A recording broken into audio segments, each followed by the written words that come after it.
Hello, everyone. Welcome. This is episode 1 of season 2. Season 2, baby! We're back and better than Two ever. seasons. Um, Huge. so this is the random album review with Larry, and I'm Brian. yeah. I said like with Larry, as if I wasn't going to say anything else there.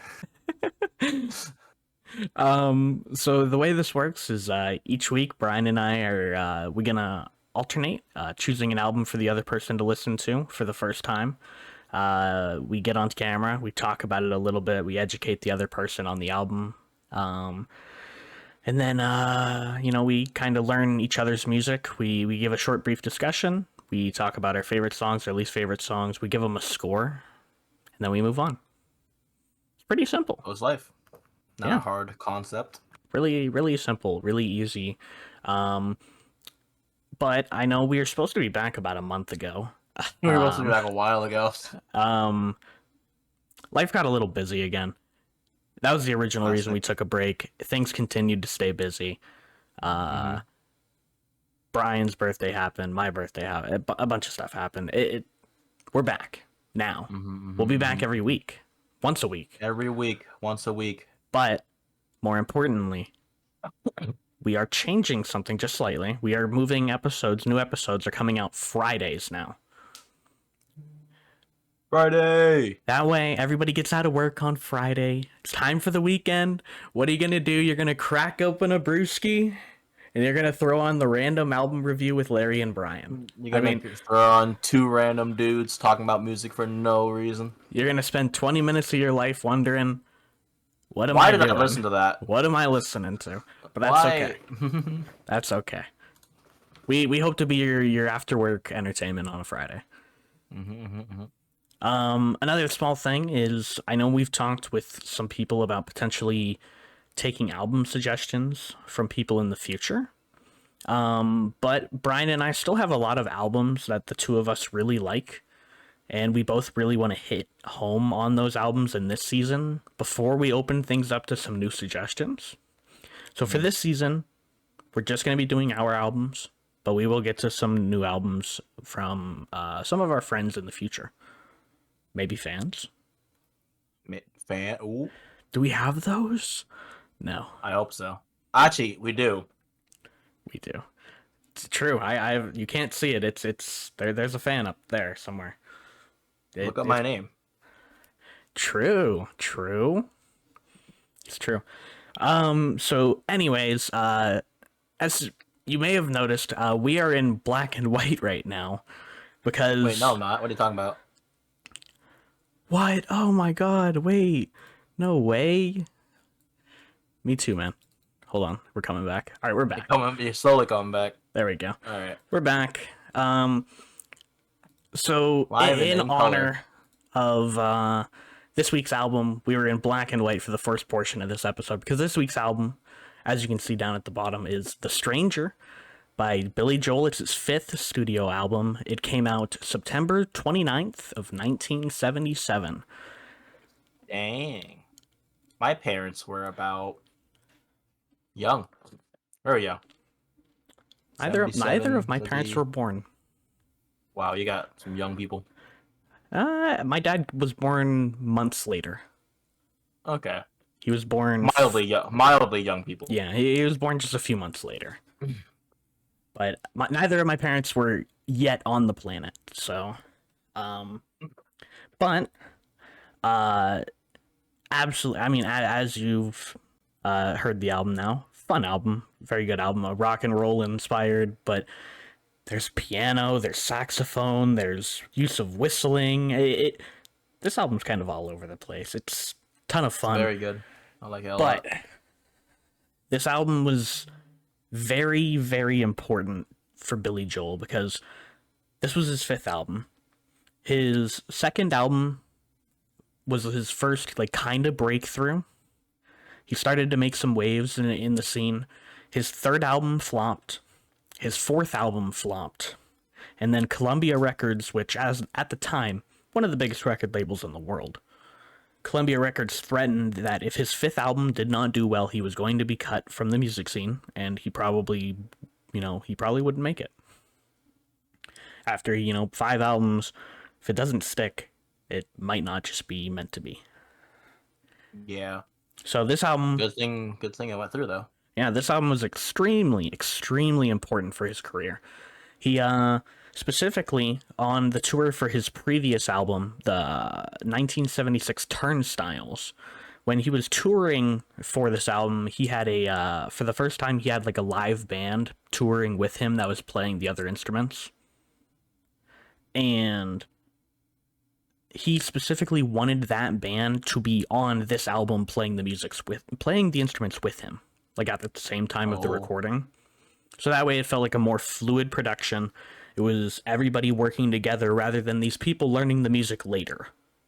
Everybody had a part in it. Another thing that he really stressed was he wanted variety in the music. So across the 9 songs on this album, you don't see the same exact set of guitarists, bassists, keyboard player. You don't see the same set of musicians on any of the songs. Oh. There's different music and everything. There's a saxophone player in one of the songs. I mean, it's all over the place. It's a lot of fun. Let's see. This album, as I said, it needed to be successful, and it hit pretty quickly. It ended up spending 6 weeks at number 2 on the Billboard 200. Pretty impressive. Yeah. 4 singles were released from this album. All 4 reached the top 40 on the Billboard Hot 100. Just the Way You Are reached a number 3. Moving Out Anthony's Song and She's Always a Woman both reached 17. And Only the Good Die Young reached number 24. Gnarly. Outside of success on the Billboard charts, however, Scenes from an Italian Restaurant and Vienna have both become major career pieces for Billy Joel, and he often includes both of those in live performances, and in concert. Because, 2 of his favorites to play, 2 crowd favorites. The album won 2 Grammys in 1978 for Record of the Year and Song of the Year, going to Just the Way You Are. And then years and years later, in 2008, when we were just a measly 6 years old, and I probably at that point in my life had not heard a Billy Joel song or could not recall a Billy Joel song. But the album was inducted into the Grammy Hall of Fame. So, obviously, big honors.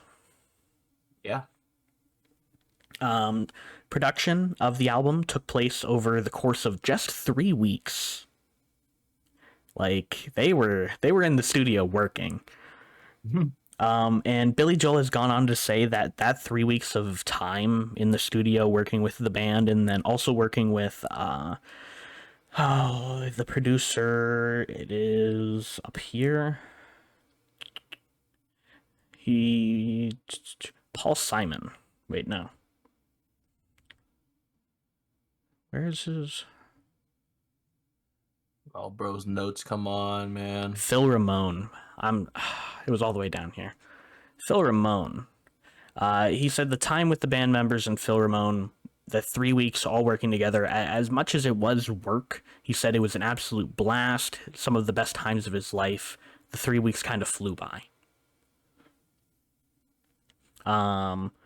So getting into some of the songs here, we have Moving Out, Anthony's Song. It's a song all about the working class Americans that are, striving to reach their goals in life. Joel has even attributed it to feelings of insecurity that he had with his career at the time, obviously. Basically knowing that, hey, if this album stinks, you're out the door, buddy. This album stinks. It This stinks. But yeah, lots of feelings of insecurity, the feelings of being forced into life, being thrust out into the real world, and kind of funnily enough, kind of similar feelings to how people, our age feel right now in the world. how, we kind of just don't have a place in the world. At the end of the song, funnily enough, if you listen closely enough, you can hear a car starting, and it's it's supposed to resemble the narrator of the song leaving and like moving out. And this is actually the bassist of the band, Doug Stegmeyer. This is his 1960s authentic Corvette at the time. That you hear. It's real. It's the real deal. Next track, you have the title track, The Stranger. And it is, as ironic as it is, the song is as strange as the title, The Stranger, because there's not really much known about the song. They didn't like have any purpose or meaning for it.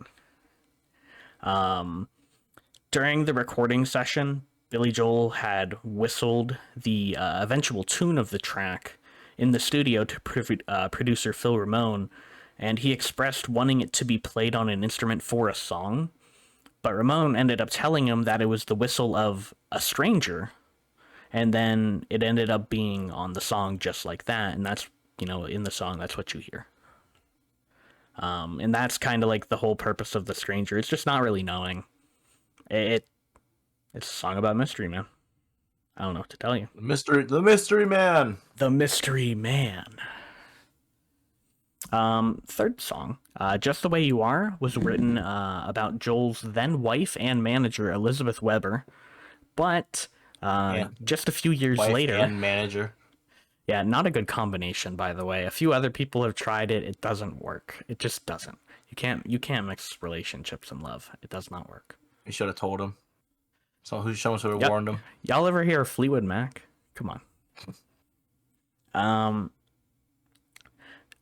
So after they divorced just a few years later, in 1982, Joel did not play this song live for years and years and years until eventually in the early 2000s it would come back into the rotation and be played at some concerts. Not every single one, but from time to time he plays it. Understandably enough, I would say.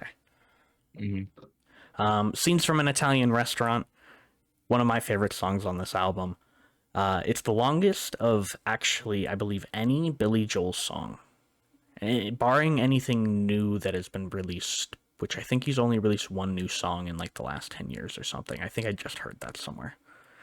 But this song was originally intended to be 3 separate songs, which is why it's so long. It was supposed to create a short story within the album, 3 songs back to back that played out a story.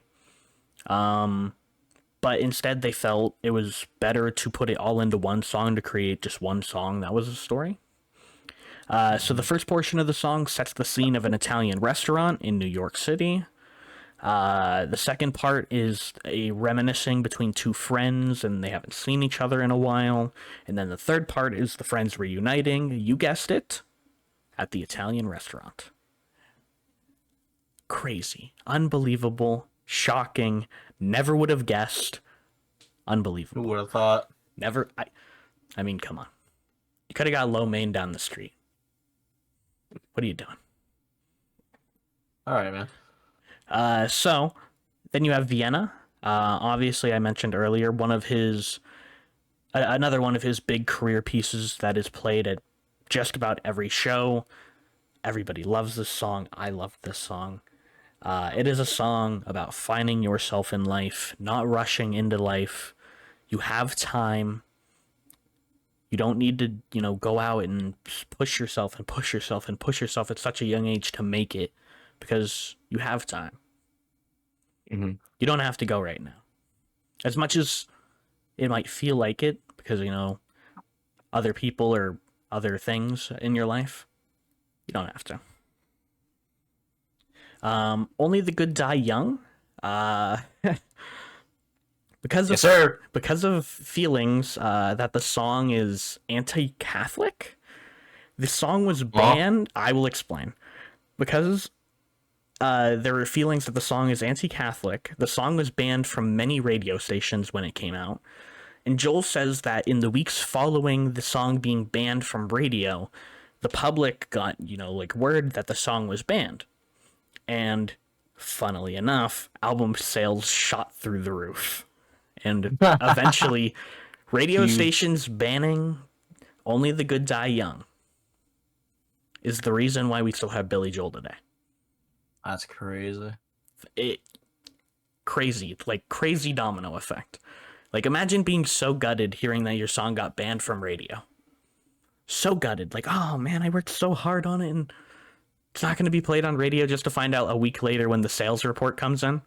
Hey, your album sales are up like 1,000%. What? Like, why? Yes. Yeah.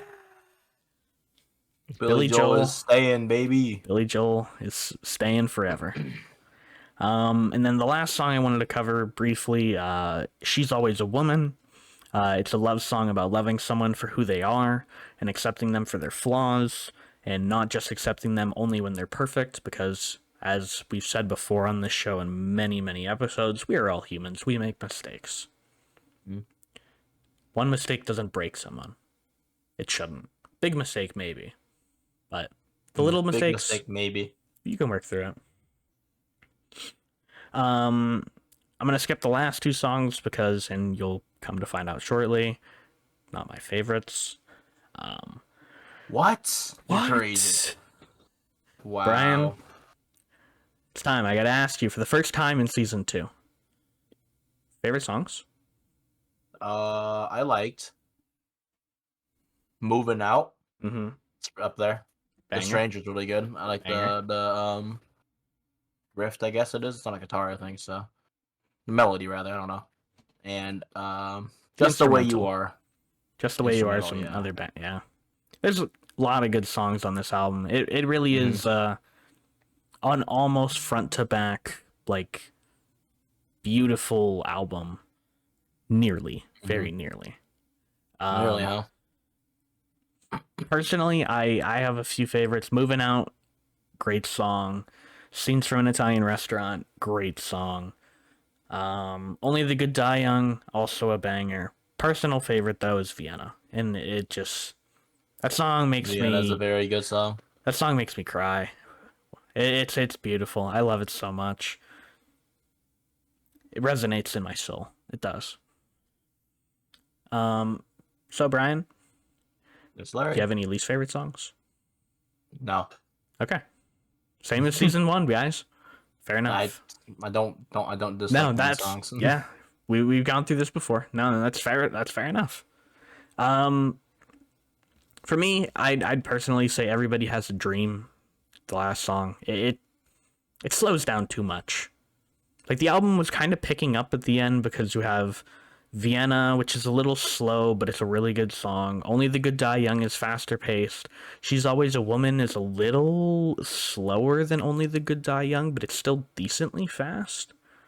And then the last two songs just get really, really slow, and I don't know, it kind of hurts the end of the album, at least for me personally. Still, it's not a bad song by any means, just not my favorite. So Brian, we're at the fated moment. The fated moment. What are you giving this album out of 10? What are you giving The Stranger? What are you giving Billy Joel, Brian? I'm giving Billy Joel an 8.4 out of 10. An 8.4, really? I liked it a lot. Big Billy Joel guy. That's crazy. And Brian, you know what's even crazier? What? If you don't mind, I was gonna go with my score. Okay. What is it? You gave Billy Joel a higher rank than I did. Did I? Yeah, I can see it. Well, I can see it, but I'm giving The Stranger an 8.25. wow. That's wow. I think that's the first time that's happened, that you've rated an album higher than me for my albums. Yeah. I respect it. I do. It's like No, Billy Joel. Billy Joel's great. He's great. He's a great the joke singer. we keep talking about, like, all America has to offer is Billy Joel or something like that. All America has to offer is Billy Joel and Hayley Williams. That's all we need. That's all. Uptown Girl. Uptown Girl. But anyways, if there's nothing else you wanted to cover, Brian. No. Okay, Not so We're back, like I said, every week. We're back and just as average as normal. I would argue maybe below average, but yes, we're back. All right. We're back and maybe less than better. Look, I mean, as we all know, being less is more than enough, right? Yes. Yes. Plenty. It's plenty, actually. Plenty. More than enough. Anyway, we're back every Friday, guys. Every Friday at 4 p.m., just like normal, the 4 p.m. launch time. Every Friday. We will be here. We're going to space? We're going to space. Elon Musk? No. Do not mention that man's name. Do not mention that man's name around me. Come on. But the traction we can No. We'll be back every Friday, guys, and make sure to like, comment, and subscribe, and we will see you in the next one. See you guys.